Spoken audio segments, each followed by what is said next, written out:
ka-trending, welcome back to Ziki Trend. Ready na nga ang Team Donnie at Team Belle at syempre ang Don Bell para sa guesting nila sa Eat Bulaga.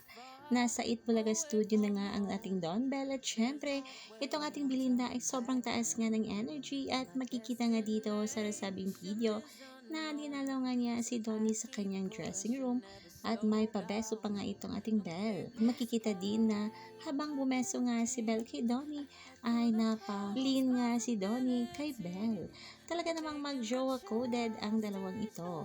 Halina't panoorin natin ang mga nasabing video.